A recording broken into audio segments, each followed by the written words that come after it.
وصل وسلم وبارك عليه وعلى آله. أعوذ بالله من الشيطان الرجيم. بسم الله الرحمن الرحيم.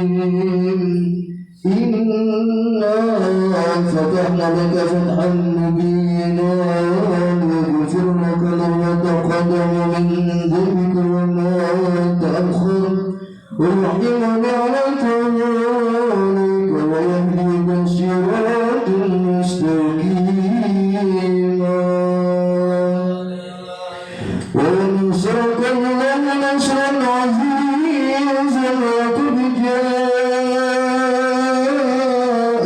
رسول من أنفسكم عزيز عليه ما عنتم حريص عليكم بالمؤمنين رؤوف رحيم. فإن تولوا فقل حسبي الله لا إله إلا هو عليه توكلت وهو رب العرش العظيم. إن الله وملائكته يصلون على النبي يا أيها الذين آمنوا صلوا عليه وسلموا تسليما. اللهم صل وسلم أشرف الصلاة والتسليم على سيدنا ونبينا محمد رؤوف رحيم. اللهم صل وسلم وبارك عليه وعلى آله. اللهم صل وسلم وبارك عليه وعلى آله. أعوذ بالله من الشيطان الرجيم. بسم الله الرحمن الرحيم. الحمد لله القوي السلطان الواضح برهان المفروض في الوجود كرامه وإحسانه. تعالى مجده وعظم شأنه خلق الخلق الحكمة وطغى عليها علما وبسط له في فريد منته ما جرت به في أبداره القسمة. فأرسل البشر خلق وجاب للرحمن. تعالى قدرة العزة بخلق هذا العبد المحبوب. فانتشرت آثار شرفه في عوالم شهادته والغيوب. فما أجل هذا المن الذي تكرم به المنان. وما أعظم هذا الفضل الذي برز من حضرة الإنسان صورة كاملة ظهرت في هيكل المحمود. فتعطر بوجودك فالوجود وطرزت برج العوالمين بتراث التكريم. اللهم صل وسلم أشرف الصلاة والتسليم على سيدنا ونبينا محمد رؤوف رحيم. اللهم صل وسلم وبارك عليه وعلى آله. اللهم صل وسلم وبارك عليه وعلى آله. تجري الحق في عالم قدسه الواشع. تجري الأمطار بشهر فضله في القريب والشاسع. فله الحمد الذي لدى النصر فوضه بتعداد. ولا يمل تكرره بكثرته ترداد. حيث أبرز بعالم الإمكان صورة هذا الإنسان ليتشرف بوجوده ذكران. وضغط أسراره بالأكوان. فما بسر اتصل به قلب المنيب إلا بعصاها في خيفة لله على هذا الحبيب. يا لك من سرورها كالدوال بحبيب الأمر على ما نوالا. جل من شرف الوجود بنور ومرقنا بهجة وجمالا. قد ترقى في حسن على مقام وتناهى بمجده وتعالى. لحظه يلبي مسدره بشرا كاملا يزيح الضلال. وهو من فوق مما قد رأت رفعة في شعانه وكمالا. فسبحان الذي أبرز من حضرة الامتنان ما يعجز عن وعفه اللسان ويحال في تعقل معانيه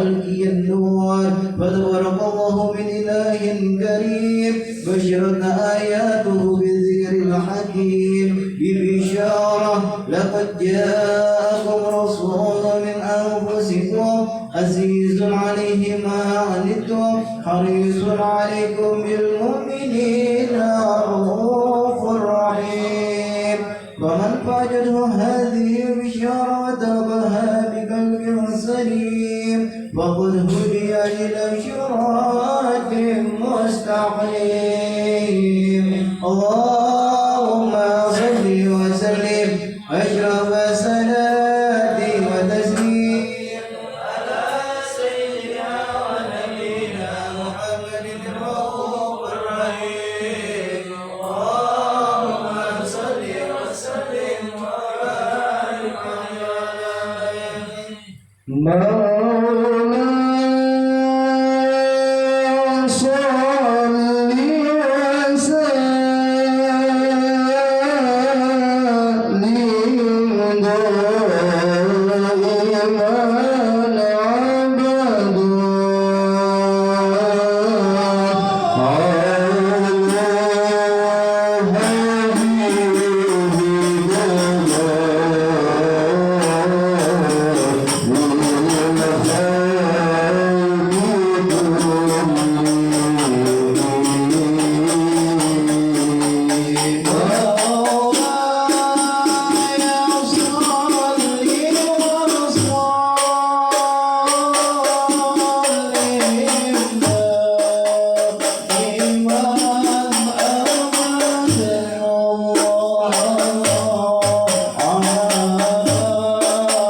وبارك عليه وعلى آله. اللهم صل وسلم وبارك عليه وعلى آله فإنك ربنا وهدي هذا الحبيب على الذي السماوات والأرض ومن فينا بترهيب وأنظر الوجود إليه على أهل الوجود ترتيب ونسيت الملائكة بتبشير العالمين دعي سبحان الله الحمد لله ولا إله إلا الله الله أكبر سبحان الله الحمد لله ولا إله إلا الله الله أكبر سبحان الله الحمد لله ولا إله إلا الله الله أكبر. والقرة كشفت جهاد المستور ليبرزون نور كاملا في عالم زهور نورا فوق كل نور وأنفذ الحكم على ما تم الله عليه نعمة من خواص الأمة يدل عند ولي أمة تأنيسا لجناب المسعود ومشاركة في هذا سمات الممدود فانظر بتوفيق السيدة مريم والسيدة الآسية ومعهما من الأمور العين من قسم الله له من شرف بسمة الوافية فانطلق الذي رتب الله له ذري وعلى ذري وجود هذا المولود فانفلق سمكاما من النور العمود وبرد الحميد المحمود مذعنا لله بتعظيمه والسجود صلى الله صلى الله عليه وسلم صلى الله على محمد صلى الله عليه وسلم. يا نبي السلام عليك يا رسول السلام عليك يا حبيب السلام عليك صلوات الله عليك النبي سلام عليك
فصل وسلم وبارك عليه وعلى آله.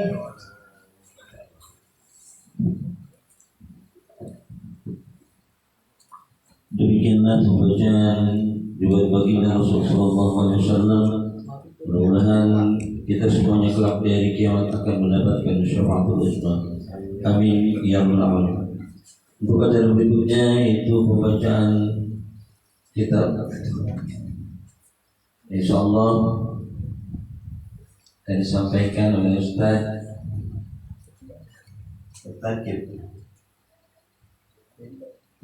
Bentok.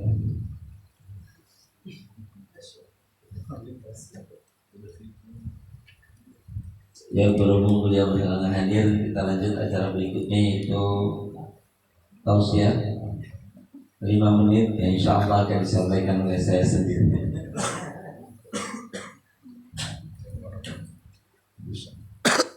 Assalamualaikum warahmatullahi wabarakatuh. Waalaikumsalam.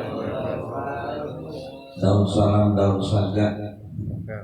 Jawab salam, mudah-mudahan masuk surga. Daun salam buat menyemur. Jawab salam, mudah-mudahan menyemur. Daun salam sambal petek. Dan jawab salam, mudah-mudahan kagak bete. Daun salam, jadi sama ya. Sama-sama kita hormati guru kita Mukarram Bapak Kiai Haji Dr. Musa Salim MA. Mudah Allah panjangkan umurnya, sehatkan jasmani rohaninya, jadikan keluarganya keluarga yang syakir dan mawaddah. Para ustaz, mohon maaf saya tidak sebutkan satu persatu, namun insya Allah tidak menghilangkan rasa tanya, hormat dan mahabbah saya serta adik-adikku Adrah. Mudah-mudahan senantiasa diberikan kemuliaan oleh Allah dunia dan akhirat. Puja dan puji syukur sama-sama kita panjatkan kehadirat Allah Subhanahu wa taala. Beriring salawat dan salam mudah-mudahan tercurah pada baginda alam Nabi Muhammad sallallahu alaihi wasallam. Bismillah, alhamdulillah. Salatu wassalamu ala Rasulillah Muhammad ibni Abdillah wa ala alihi washabbihi wa ala hawla wa quwwata billah. Qala Allah Ta'ala fil Qur'anil Karim, inna a'tainakal kautsar fasalli li rabbika wanhar inna syani'aka huwal abtar. Qala Nabi sallallahu alaihi wasallam, al-hazzal mabrur laisa lahu jazaa'un illa al-jannah. Sadaqallahul azim wa sadaqa Rasulullah sallallahu alaihi wasallam. Hadirin jamaah yang dirahmati Allah, sebentar lagi kita memasuki bulan Dzulhijjah, bulan di dalamnya ada 3 kemuliaan, yaitu salat Idul Adha, yang kedua motong kurban, dan yang ketiga pergi haji. Hari ini saya tidak membahas masalah salatnya, tidak membahas masalah kurbannya, kita mau membahas masalah hajinya. Kenapa haji hari ini dibahas? Karena ada indikasi duit hajinya udah nggak ada, jadi kagak bisa pergi haji. Sial banget ya. Itu saudara kita udah nabung berpuluh-puluh tahun, ternyata dengar kabar duitnya dipakai buat infrastruktur. Mudah-mudahan kalau emang itu terjadi, mudah-mudahan buru-buru dibalikin. Kalau kagak mau niat dibalikin, mudah-mudahan ajabnya dunia dan akhirat. Hadirin yang dirahmati Allah Subhanahu wa taala, haji adalah rukun Islam yang kelima. Hukumnya wajib bagi yang mampu. Kata baginda Rasul, orang-orang yang pergi haji, dia hajinya mabrur, maka tidak lain baginya pahala berupa surga. Sebagaimana kata baginda Rasul bersabda, kalau Rasulullah sallallahu alaihi wasallam, al-hajjul mabruru laisa lahu jazaa'un illal jannah. Haji yang mabrur enggak lain pahalanya adalah surga. Hadirin jamaah rahimakumullah, tidak semua orang punya duit buat haji. Enggak semua orang punya kesempatan untuk berhaji, tetapi kata baginda Rasul, banyak amalan yang pahalanya bisa sama dengan haji dan umrah. Dalam sebuah riwayat dijelaskan, seorang syekh yang bernama Al-Mubarak dari Khurasan, suatu hari beliau pergi melaksanakan ibadah haji. karena pada saat itu bulan Dzulhijjah. Saat setelah melaksanakan kegiatan-kegiatan ritual haji, Al-Mubarak ini capek. Karena capek nyenderan di tiang masjid, lalu beliau tidur. Tidur. Makanya kalau ngaji jangan senderan. Tidur kagak pulas dia. Apa yang terjadi? Saat beliau lagi tidur, ternyata beliau melihat dalam mimpinya ada 2 malaikat turun dari atas. Setelah turun, malaikat yang berdua tadi ngobrol. Intinya seperti ini kata malaikat tadi, wahai malaikat yang haji tahun ini berapa orang? Kata malaikat yang satu 600.000 orang. Malaikat yang satu nanya lagi, dari 600.000 itu berapa orang yang dapat gelar haji yang mabrur, haji yang baik, haji yang mulia, haji yang diterima oleh Allah. Lalu apa kata malaikat yang satunya? Tidak ada satupun dari 600.000 orang yang melaksanakan ibadah haji, kagak ada satupun yang diterima ibadahnya oleh Allah. Mendengar ucapan itu, Al-Mubarak nangis dalam mimpinya. Bagaimana mungkin orang yang datang jauh dari negeri manapun, berkendaraan onta, kuda atau naik kapal laut saat itu, dengan mengeluarkan modal yang sangat besar, tetapi ternyata saat itu Allah tidak menjadikan satu orang pun yang hajinya mabrur. Sehingga Al-Mubarak menangis, sedih, membayangkan bagaimana jerih payah orang-orang muslim tidak diterima saat itu oleh Allah. Tetapi kata malaikat yang satunya, tapi ada satu orang, dengan sebab lantaran satu orang itu, semuanya yang 600.000 hajinya diterima semuanya oleh Allah. Mendengar itu, Al-Mubarak bergetar hati.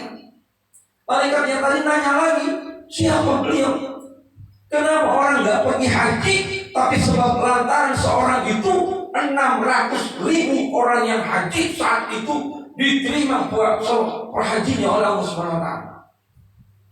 Lalu malaikat tadi bilang, yang menyebabkan 600.000 orang diterima hajinya seseorang yang bernama Muwafaq.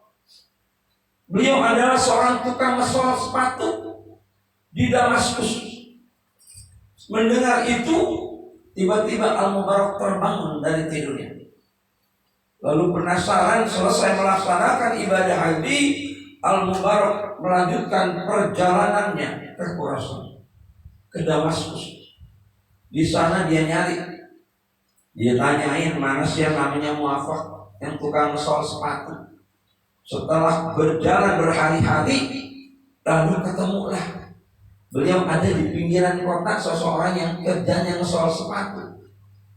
Saat ketemu beliau mengucapkan salam, memperkenalkan diri. Kaget Muwafaq. Kenapa kaget? Karena Al-Mubarak adalah seorang syekh yang terkenal saat itu. Karena kaget dia bergetar hatinya. Ada apa ya syekh kau datang kemari? Lalu kata Al-Mubarak, sesungguhnya aku telah bermimpi dengan mimpi sebagai berikut. Lalu apa yang kau lakukan? Sebab engkau 600.000 orang jamaah haji, hajinya diterima oleh Allah. Sebab engkau melakukan apa? Mendengar itu, Muwafaq kaget. Kenapa kaget? Karena yang ngomong itu seorang ulama besar, seorang syekh. Coba kalau yang ngomong Ustaz Jento, Muwafaq, lu ngerjain apa? Sehingga semua orang yang haji 600.000 diterima ibadah hajinya. Paling kata Muwafaq, ini lu gila apa? Gua haji kagak apa kagak? Bagaimana mungkin gua diterima haji?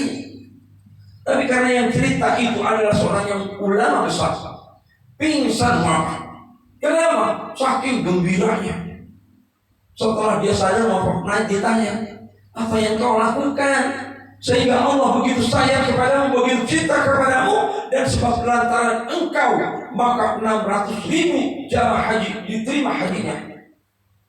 Lalu Muwafaq bercerita, wahai syekh, sesungguhnya aku ini udah 40 tahun aku ngumpulin duit dari ngesol sepatu. Tiap hari punya duit aku kumpulin. Setelah 40 tahun, tahun inilah seharusnya aku berangkat haji. Lalu Mubarak nanya lagi, lalu apa yang terjadi wahai saudaraku? Kata Muwaffaq, ya Syekh, saat aku ingin berangkat, istriku ini lagi ngidam. Tahu ngidam? Pas istrinya ngidam, dia mau berangkat, istrinya dan Muwaffaq itu mencium bau masakan enak. Wih, ini masakan baunya enak banget, sehingga perutnya jadi keroncongan. Nah, bininya karena lagi ngidam bilang, "Papa, ini masakan enak banget, Papa. Lihat apa-apa selalu minta dikit aja, Pak." Bapak malu, mama kita mau pergi haji, lo kan minta. Bapak mau, Pak, ntar anaknya ileran. Kalau ileran doang keroncongan. Akhirnya dengan terpaksa Muwaffaq nyari di mana itu sumber masakan yang bau enak. Setelah mencari, dijumpailah sebuah rumah yang udah reot. Rumahnya udah mau rubuh. Di saat itu dia mengucapkan salam, keluar seorang ibu-ibu yang pakaiannya lusuh dengan badannya sangat kurus. Lalu Muwaffaq bertanya, apa yang kau masak? Kata ibu-ibu tadi, sesuatu yang halal bagi kami tapi haram bagi. Muwaffaq bingung, bagaimana mungkin halal bagi Musasama, bagi keluarga itu, tapi haram bagi dia. Lalu Muwaffaq bertanya, apakah engkau muslim? Ya, kami muslim. Lalu kenapa menjadi haram? Lalu sang ibu tadi pun dengan menitikkan air mata bercerita.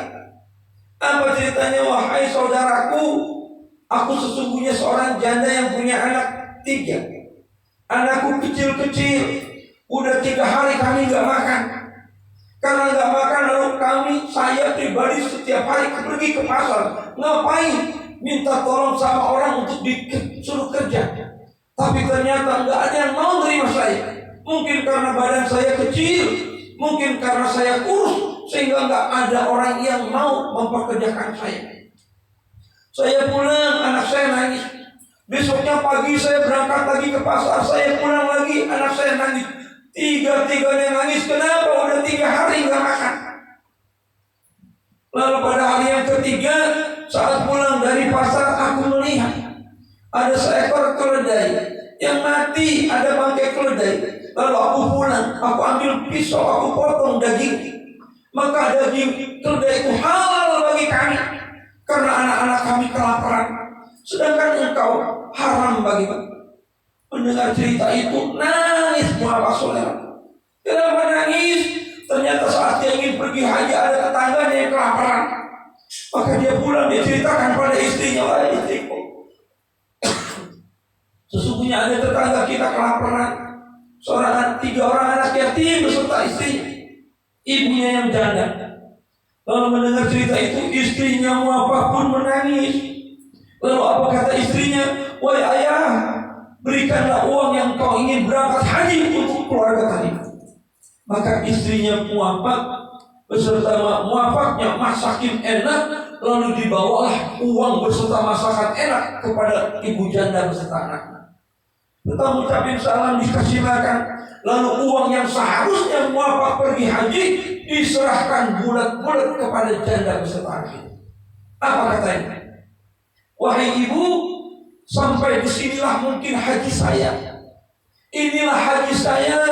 Saya ingin haji udah 40 tahun, tapi ternyata tetanggaku lebih butuh uang daripada aku. Maka uangnya dikasih semuanya. Ini ntar duit buat makan. Terus nih rumah udah merubuh, benerin. Maka dengan sangat sukacita ibu tadi menerima. Itulah cerita Muwaffaq. Mendengar penjelasan itu, Al-Mubarak pun meneteskan air mata. Ternyata inilah yang menjadikan Allah menjadikan 600.000 jamaah haji diterima oleh Allah, sebab lantaran engkau memberikan makan kepada para lapar. Ini jadi salah satu kemuliaan. Jadi memberikan makan bagi anak yatim juga merupakan hal yang mulia. Sama seperti mulianya kita berangkat haji, sama juga dengan mulianya kalau kita berbakti kepada orang tua kita. Jadi berbakti kepada orang tua kita pun insya Allah pahalanya seperti pahala haji dan umroh yang mabrur. Kalau kita nggak punya duit, udah kita berbakti aja sama mak bapak kita. Mak bapak kita udah nggak ada, kayak kita ngajarin habis sholat engkau angkat tanganmu, bacain Rabbi firli buat bapak mak kamu. Maka engkau pun termasuk orang-orang yang berbakti kepada orang tua. Ini aja yang dapat saya sampaikan. Mudah-mudahan ada hikmah dan manfaatnya.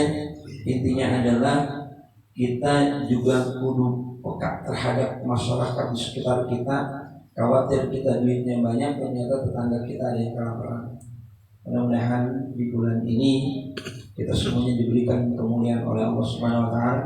Mudah-mudahan juga di bulan haji, kalau tahun ini kita nggak bisa haji, insya Allah di tahun-tahun berikutnya kita akan dipanggil oleh Allah untuk ziarah ke makam Rasulullah untuk melaksanakan haji dan umrah. Ini yang dapat saya sampaikan, kurang lebihnya mohon maaf. Wabillahi taufiq wal hidayah. Wa antum minkum. Assalamualaikum warahmatullahi wabarakatuh. Waalaikumsalam warahmatullahi wabarakatuh. Demikianlah Persia 10 menit. Berikutnya kita akan dengarkan, kita dilakukan dengan dilanjutkan dengan pembacaan doa oleh guru kita Karom Bapak Haji Hasanuddin MA. Pada beliau waktu persilakan, tapi sebelumnya saya atas nama pribadi dan membuat acara mohon maaf apabila ada kesalahan dan kehilafan. Mohon keikhlasannya, mohon keridhaannya. Wabillahi taufiq wal hidayah. Wassalamualaikum warahmatullahi wabarakatuh.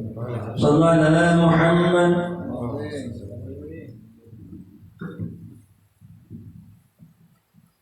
Bismillahirrahmanirrahim. Assalamualaikum warahmatullahi wabarakatuh. Alhamdulillahi rabbil alamin, wassalatu wassalamu ala asyrafil anbiya wal mursalin wa ala alihi wa sahbihi ajma'in, amma ba'du.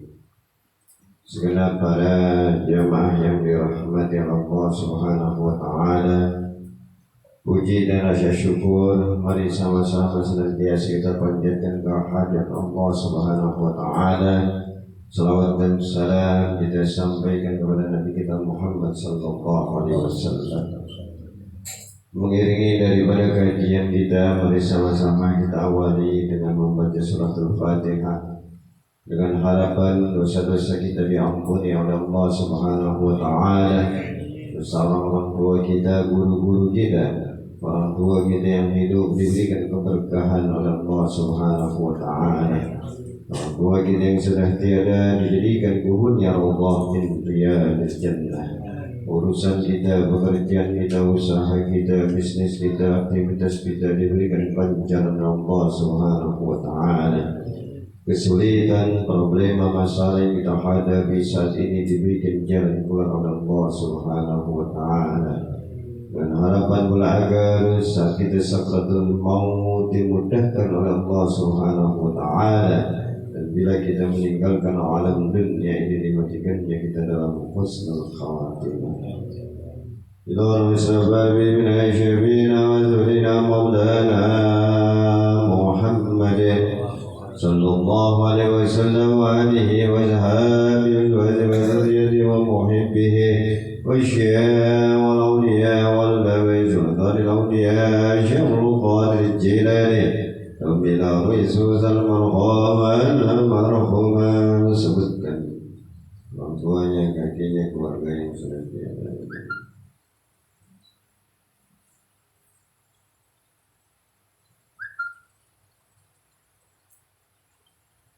bila Yesus al-marhum al-marhum min ahliya hadirin al-muslimin al-muslimat wal-mu'minin wal-mu'minat syai'urillahi lahum al-fatihah.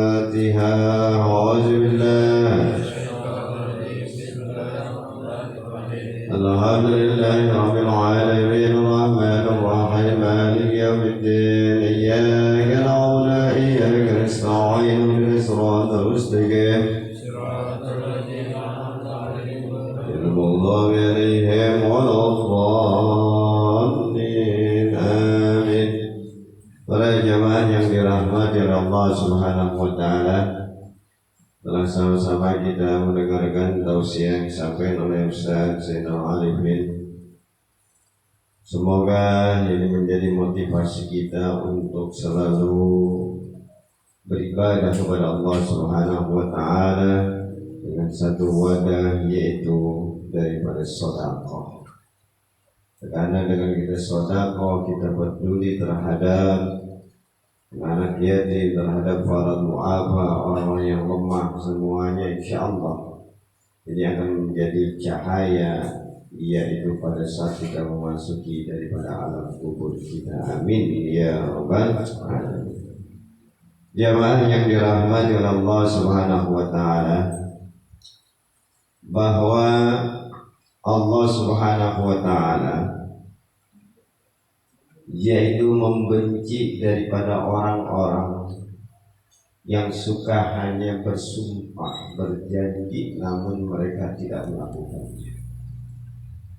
Kadang-kadang kita suka sumpah, ya, suka janji, namun bila tidak dilakukan daripada sumpah tersebut, janji tersebut, ya, maka Allah Subhanahu wa taala membencinya.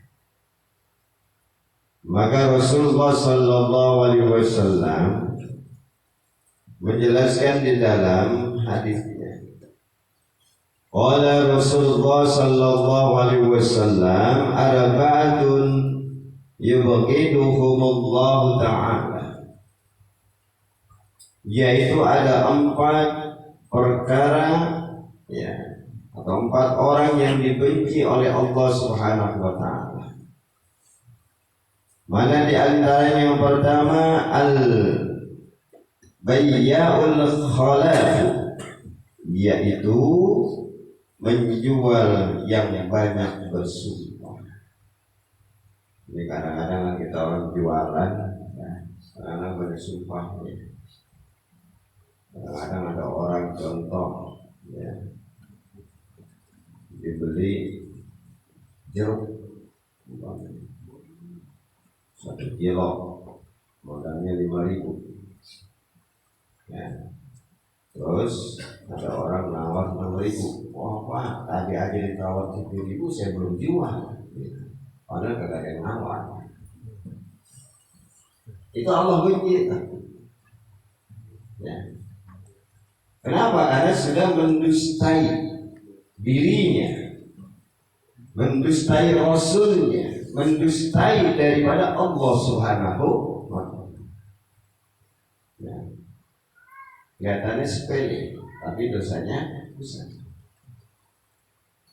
Apalagi contoh, ya, umpamanya beli jeruk lagi, ya, sekilo modalnya 5.000,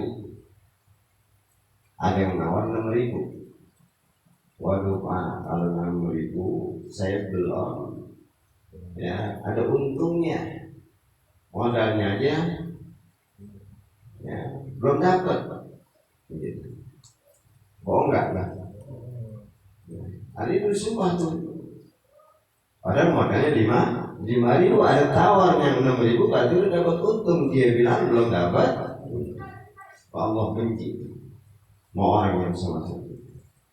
Makanya ini yang jualan harus hati-hati. Karena dengan kita bersumpah, ya, ini akan merusak daripada rezeki yang kita cari. Ya. Dengan apa? Dengan daripada sesuatu hal yang halal.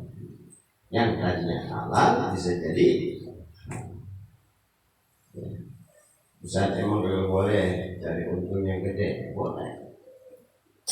Ya. Boleh. Dengan caranya yang berbeda. Ya. Contoh, jeruk 5.000 modalnya, terus ada yang nawar 6.000, ngomongnya jangan kasih tahu modal. Bagaimana nih kalau saya beli 6.000? Waduh, kalau 6.000 saya belum berani jual. Saya mau jual itu 7.000. Bohong nggak? Nih, ini yang jual ini harus hati-hati. Jangan kan yang namanya berjuta-juta, 500 perak, 100 perak. Kalau kita dari sesuatu hal yang haram akan tetap haram. Ya, orang bisnis. Kadang-kadang kan orang ngejar urusan dunia supaya mendapatkan keuntungan banyak sampai hukum Allah dilupain. Ini yang bahaya. Ya, makanya kita ini harus hati-hati. Ya. Wal fakirul muhtal, yaitu ya, orang fakir yang sombong, ya, yang sok. Sudah fakir sombong. Ya, kalau tadi dipisahkan oleh Zainal, ya, orang fakir nggak sombong ya, apa adanya. Yang orang fakir sombong. Ya. Udah miskin, nggak sholat, udah miskin, nggak ibadah. Ini namanya orang fakir sombong. Ya. Makanya kita ini supaya tidak dikatakan sombong oleh Allah Subhanahu wa Ta'ala, kita ini disuruh ibadah. Gitu. Orang yang ibadah, orang yang tidak sombong. Jadi kata Allah, udah dikasih mata, udah dikasih telinga, udah dikasih mulut, udah dikasih kaki, kagak mau ibadah, nggak mau sholat, nggak mau taklim, nggak mau ngaji. Itu namanya manusia itu adalah manusia yang sombong. Mari kita bersyukur Allah Subhanahu wa Ta'ala, kita tiap malam Senin kita bisa untuk apa? Hadir di majelis ilmu, kita membaca Ratikul Aqas, kita membaca Maulid Nabi Muhammad sallallahu alaihi wasallam. Insyaallah ini akan menjadi satu amal ibadah kita yang dapat menerangi kuburan kita nanti. Amin ya rabbal alamin. Jamaah yang dirahmati Allah Subhanahu wa Ta'ala, saya rasa itu apa yang dapat saya sampaikan, semoga banyak hikmah dan manfaatnya. Dengan harapan apa yang kita kaji, kita pelajari akan menambah nilai-nilai keimanan dan ketakwaan kita kepada Allah Subhanahu wa Ta'ala. Al-Fatihah. Alhamdulillahirrahmanirrahim. Ya Allah, ya Rasulullah, sallallahu alaihi wasallam.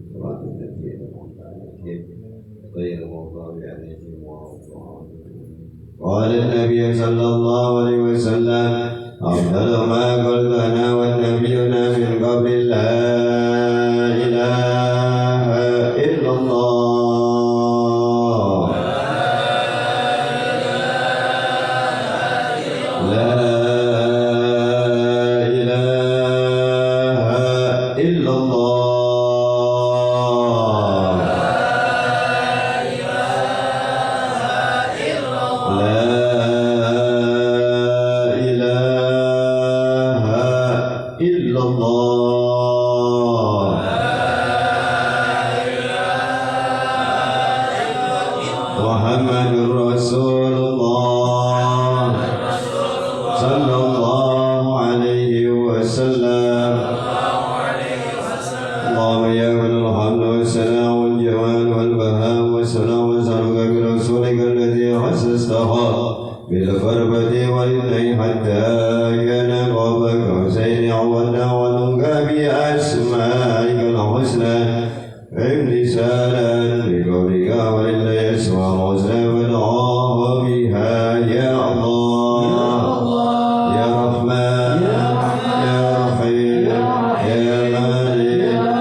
ومقصودنا يا الله ومرودنا يا الله ببركات أسماء الحسنى ببركاته أنبياء ببركاته أولياء ببركات السلف الصالح ببركات أستاذنا ببركاته ووالدينا في حاجاتنا يا الله في حاجاتنا يا الله في حاجاتنا الله حاجة الدنيا والآخرة ظاهر وباطن استجب دعاءنا يا الله استجب دعاءنا يا الله استجب دعاءنا يا الله ربنا تقبل منا إنك أنت السميع العليم وتب علينا إنك أنت التواب الرحيم ربنا آتنا في الدنيا حسنة وفي الآخرة حسنة وقنا عذاب النار صلى الله على سيدنا محمد وعلى آله وصحبه وسلم والحمد لله رب العالمين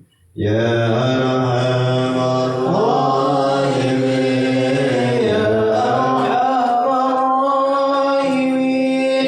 يا أرحم الراحمين وارحم على المسلمين يا أرحم الراحمين يا